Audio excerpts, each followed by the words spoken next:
All right, Alexander, we have to talk about the economic situation in Europe, specifically Germany. We're getting a lot of warnings from a lot of business leaders who are basically sounding the alarm. And I will say this, when the collapse does come in the EU and specifically in Germany, you you can't put the blame on CEOs of big and medium and small companies, to be quite honest. They have been warning the German government from even before the sanctions really started to ramp up. So they're warning and warning and warning, but Schultz is not listening, nor can he listen. The Greens are on this ideological mission to power Europe with wind, solar, ice cream, and puppy dogs, and they're hell bent on creating their green utopia. You know, the ends justify the means. If people have to suffer for 10, 15 years, that's fine for Braubach and Habeck.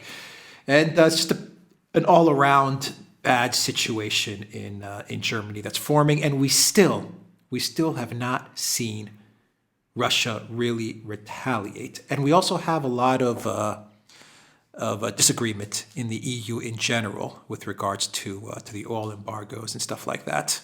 So, where do you want to begin with? Let's begin with the EU let's economy? begin with let's begin with the very last point, because you're absolutely right. There's been a lot of dissension within the EU about the sixth package of sanctions, which is, the suicide note sanctions. I mean, I can call them. I mean, they're not as bad as they can get, but they're already pretty bad. I mean, the idea of even talking about restricting imports of oil from Russia is a pretty bad idea. But you are getting some countries that are pushing back. Hungary has been pushing back very bravely, very strongly.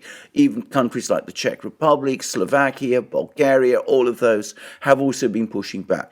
But the big one, the one that ought to be making the difference, the one that's most exposed, the one that's most vulnerable, the one which ultimately has the most to lose, is Germany.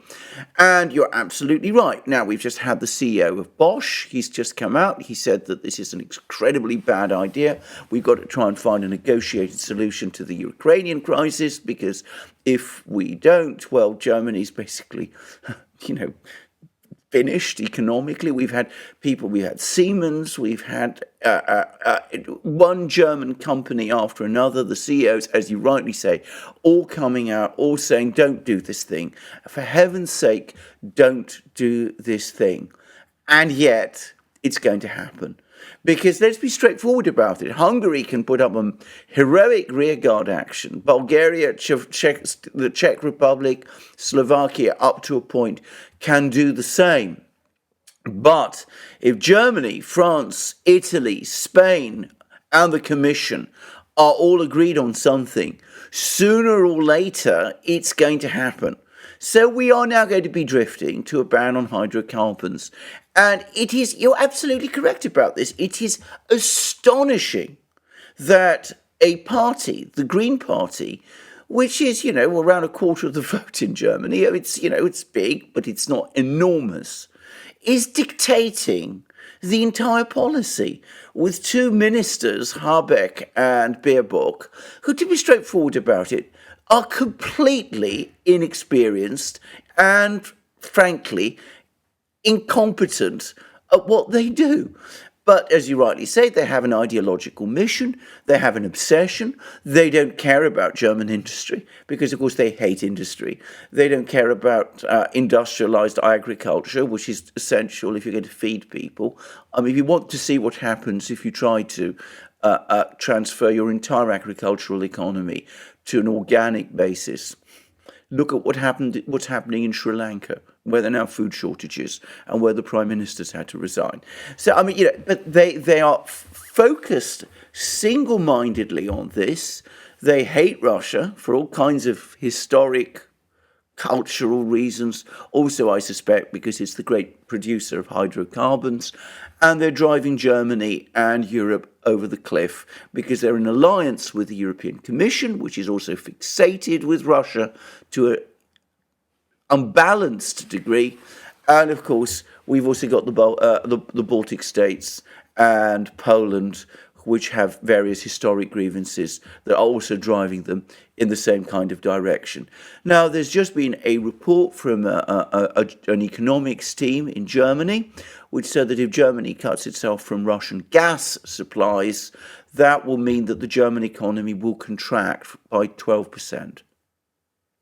Not 2% or 4% or 6%, 12%. That's what they say will happen. But the pressure to do it is, of course, there. It's mounting. And if you remember Baerbock, not Baerbock, Habeck going off to Qatar, saying he'd agreed this great deal with Qatar. I said this was all absolute nonsense. We're now hearing that the Qataris are absolutely furious because of the way in which the Germans are trying to negotiate a deal which was never agreed with them, that they're not prepared to enter into long-term contracts, they're not prepared to do one thing or another, and that deal, as I said, has no reality. And I'm pretty sure that when things begin, all the pieces fall into place, we will see that all of Habeck's boasts that he's cut German oil dependence on Russia from 33% to 12%, that the dependence on Russian gas will be reduced by 3/4 by the end of the year. I mean, I don't know how thinks he's going to achieve that, by the way. But anyway, I'm pretty sure that we're going to discover that just as Habeck used to write fiction, children's stories, all of this is fiction too. Yeah, so wherever Olaf Scholz goes and speaks, people boo and they cheer at him. Annalena Baerbock was actually giving a speech yesterday, and I believe the other day, and people were throwing eggs at her. The German people don't need to put up with this. These people are destroying Germany. They're going to destroy Germany. Demilitarization is what Russia is doing in Ukraine. Denazification is what Russia is doing in Ukraine. What Ursula von der Leyen, the EU, and the United States is doing to Germany is deindustrialization. These three words, I think, sum up this entire crisis.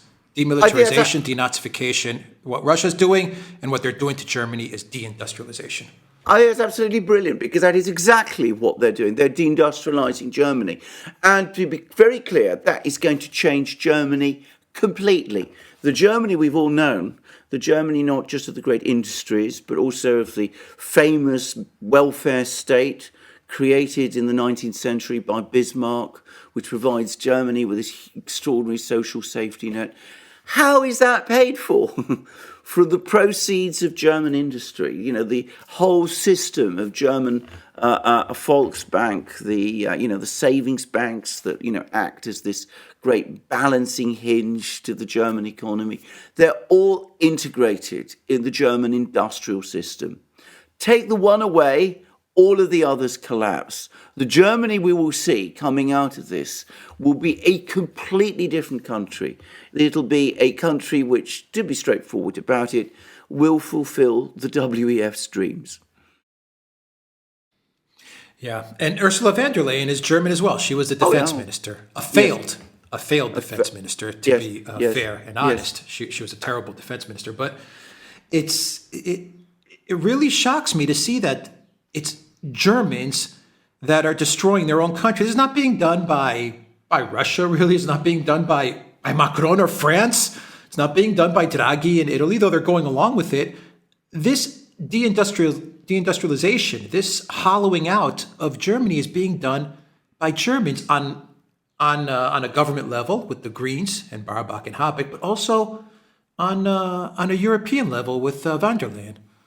Absolutely. And of course, our latest idea now is to launch another set of Eurobonds. Do you remember Eurobonds? Never will happen. That's what the German people were told when the euro was launched. There'll never be Eurobonds. There'll never be fiscal transfers.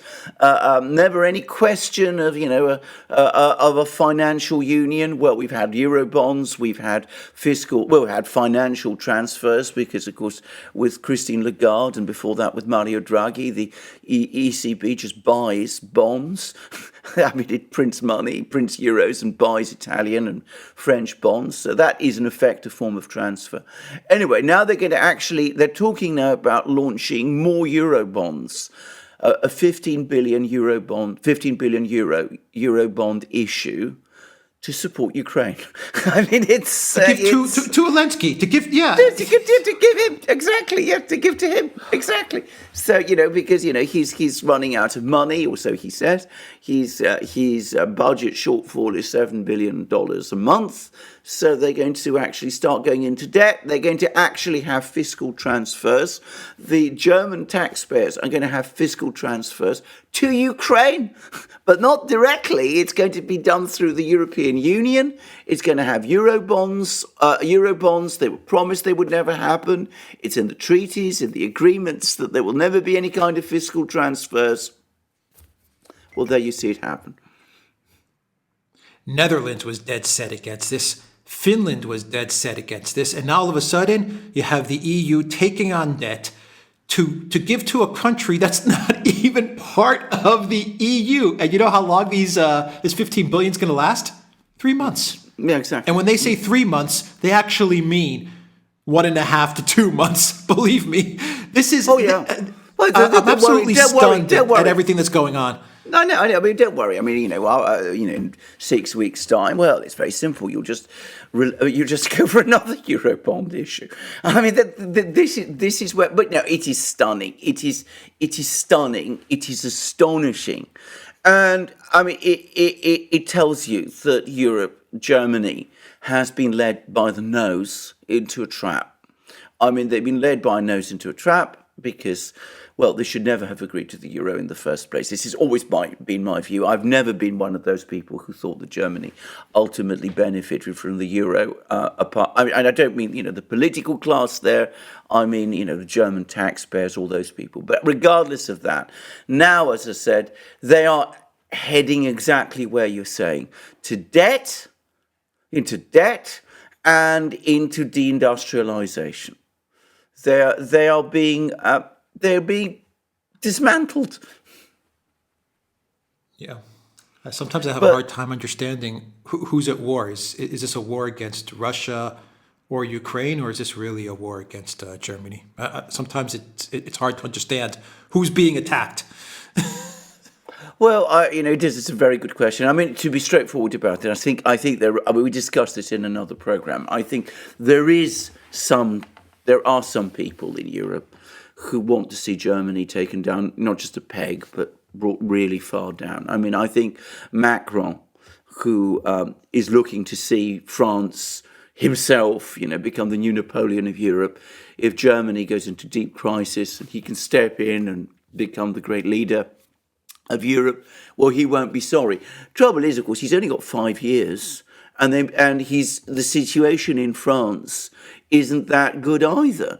So, it's difficult to see how this plays out. And, if you're in the US, and, there are, I'm sure, lots of people in the neocon world who have no concerns about German industry. And I'm sure that there are also some people in the US too who say, well, Germany competes with our industries, so let's see, if it's not it doesn't really hurt us if German industry goes down the tubes. But German industry is an absolutely indispensable part of the Western economic architecture. Think of how many German products you buy. Mercedes cars, Volkswagens, Miele ovens, Fizzler, Siemens, Bosch, you said, yeah. Whatever, and Bosch. I mean, all of these, if they all start going downhill, then of course it's not going to be good for the world, for the Western economies. It's not even going to be good for the US economy in the end. But it does fulfill 3 ideological objectives. Firstly, the ideological objective of the Commission, of Macron, people of that kind, centralise as much as possible, create this EU superstate, bring all the countries in, weaken the countries themselves as much as you can, because then you create the great EU superstate. The second is the ideological obsession of the neocons, obliterate all rivals to themselves, to the United States, their own conception of the United States, break up Russia, weaken Germany, keep Germany and Russia at odds with each other. That works well for them too, at least in the short term. And of course, if you are a believer in Klaus Schwab's fourth industrial revolution, if you want to see all of that sort of thing happen, well, you could see how this works to that agenda too. Yeah. The one And, set, the most interesting, yeah. the one set of people, of course, is not going to help with the unhappy people of Ukraine, but let's not worry too much about them. They're not really part of this game at all, or so it seems to me. No, they're not. They're just being used as well, we've said it many times. They're fighting Russia to the last Ukrainian. We don't need to get into any details there. I think everyone understands what the Ukraine people are being used for. But the interesting part about all of this is that at the end of the day, in like 2, 3, 4, 6 months, even if the EU doesn't put an embargo on Russian oil, Russia's going to say, you know what, our contracts are up, our long-term contracts are up. We've got markets in India and China all over the place, and we're done with you guys. We just don't have any more oil for you all left. And Absolutely, it's over. It's over. So it's actually going to be Russia that may walk away, not the EU. No, absolutely. No, it will. You're absolutely right. That's exactly what's going to happen. And of course, we've now had another EU decision, which you're in a far better position to discuss than I am, but one which shows, the economic power the Russians still have, and the way in which certain key people in Europe are, nonetheless, in spite of all of this, when they're prepared to put their foot down, they can win, because, of course, as I understand it, the reports are that the EU has now dropped its idea of prohibiting EU tankers from shipping Russian oil. So it won't be shipped to the EU. It can't be shipped to the EU. It will be shipped to India, to China, to Latin America, to Africa, to the booming economies of Southeast Asia, to Japan, which is not prohibiting imports of Russian oil, to South Korea, ditto. And it will be carried by EU tankers, and I understand most of them, by the way, are Greek. I think you have some information about this. No, we were saying before the video, and I was just saying that 70% of the cargo, I believe something like 65-70% of the cargo from Greek shippers is Russian energy. And, well, you know this, that the Greek shipping industry is the most powerful industry in Greece. I mean, they decide who's going to be prime minister. They decide what the government's going to be. They have all the money. I mean, people think tourism and stuff like that. No, it's Greek shipping. Greek shipping runs Greece, period. It's the Greek shippers that have the football clubs. They have all the other businesses, the tech companies. They have it all. And they decide who's going to be prime minister and who's not. And so, real simple, they told Mitsotakis, if you do this, you're out. If you put an embargo on on transporting Russian oil, you're out. Plain and simple, you're gone. And Mitsotakis folded. And now Mitsotakis is going around saying that, his New Democracy Party will most likely win in the next election. Well, they're going to win because he didn't go up against the Greek shippers. If he goes up against the Greek shippers, they'll turn to the radical left if they have to. The Greek shippers will put in a communist government if they have to. Absolutely. As long as the government does not put embargoes and limits on their business. Period. Exactly. So, exactly. And Mitsotakis knows his place. He knows his place in the totem pole of Greek power, and it is not at the top. At the top are the Greek shippers. He's somewhere a couple ladders under that. Exactly, but can I just say? I mean, it may all sound rather brutal and perhaps not fully.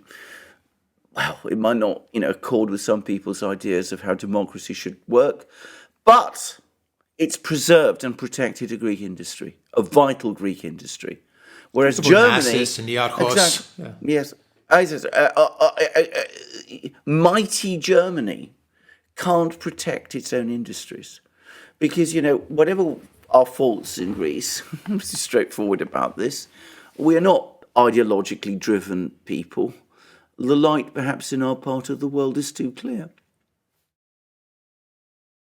And we don't have an ideological hatred for Russia. For Russia, I'm not saying no. Germans have an ideological hatred, but our political class, some do, but Baerbock and Habeck, yes, and maybe even Olaf Scholz.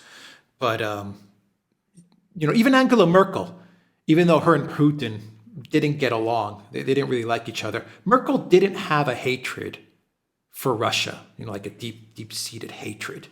The Greeks, for the political class's faults, for all their faults and all their corruption, and Mitsotakis, for all of his faults, and Tsipras, I'm going to go left, right, all of them. Yeah, absolutely. For all of their faults that they have. And there are so many, I can't even begin to list them. But Greeks in general, including the political class, they do not have a hatred for Russia.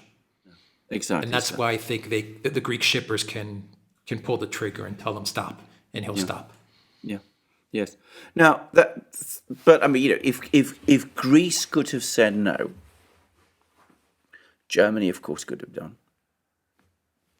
And that the fact the that Greens are running the show in Germany. I was going to say, but they're only. I come back to this. They're only a quarter. They only have around a quarter of the votes. I mean, they can only do it because the remainder of the political class is going along with them. But there it is. It's very tragic to see. I can't say that it surprises me at the end of the day. And I'm going to finish by saying that this is another product, another legacy of Angela Merkel's, because she created a political desert in Germany. She removed from power everybody who had any personality, any force of ideas. She created this political desert in which people like Habeck and Baerbock are able to wield the extraordinary power that they do. Yeah, we'll end it there. I mean, I just continue to say, everyone watching from Germany, it doesn't have to be like this. No. This doesn't have to happen. No. Anyway, all right, we'll leave it there. TheDuran.locals.com, everybody, in the Duran shop. 10% off. Use the code. Good day. Take care.